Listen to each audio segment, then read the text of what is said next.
I want to turn to Michael. Michael, tell us about the pollution pods. What is the experience and the action that you hope to spark in the participants who go in there and breathe for a little while?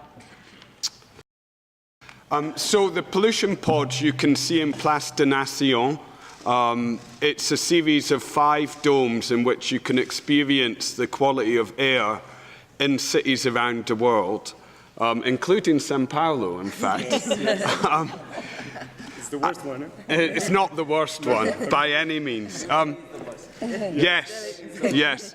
But, I mean, I came to this piece of work because I've done a lot of work around climate change in the past, and I was asked by some Norwegian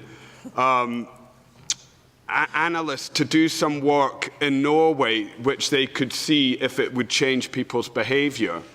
And I was going between London, where I live in the middle of London, and going to Norway, and every time I got off the plane, this is in Trondheim in the north, I go, oh, the air here is so lovely. And then I go back to London, it's kind of like this.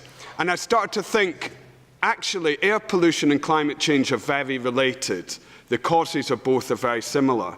And it really affects our everyday life. So I started to think about a piece of work then. And I was discussing it in Norway. We were looking over this pristine lake. And this is November 2016. And there was a marathon in New Delhi at that time where the API hit over 1,000. And there was all the images of people. You could hardly see the people running. It was so shocking. I mean, it was really so shocking.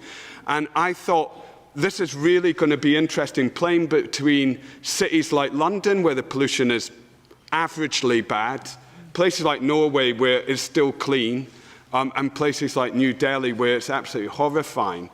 And the first place I showed the pollution pods was in the north of Norway. And most of the people there have never been to Asia.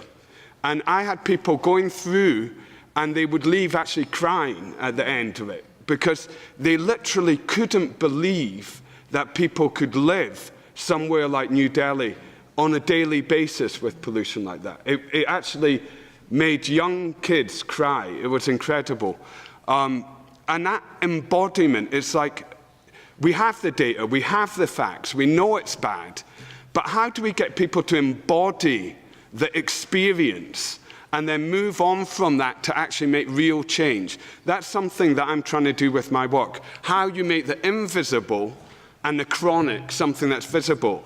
I mean, air pollution is a slow violence. We're killing each other very, very slowly this way, or quite rapidly in New Delhi, but somewhere like London, quite slowly. And that's not newsworthy. But this kind of feeling of moving between each environment and getting that feeling as if you're opening the door of a plane and you're hit in the face by the quality of the air. That's when it really strikes home, because we are acclimatized to these really polluted environments. That's the problem. I can't smell the London Dome because I live in the London Dome. So, you know, this is a dreadful thing. So in a way, the pods are a way to allow you to experience these things without acclimatizing to it. It's there for the public who don't have the opportunity to travel around the world and experience these places firsthand. And it's also for policymakers who are sitting in their offices doing nothing about this to actually embody the experience and motivate them to change.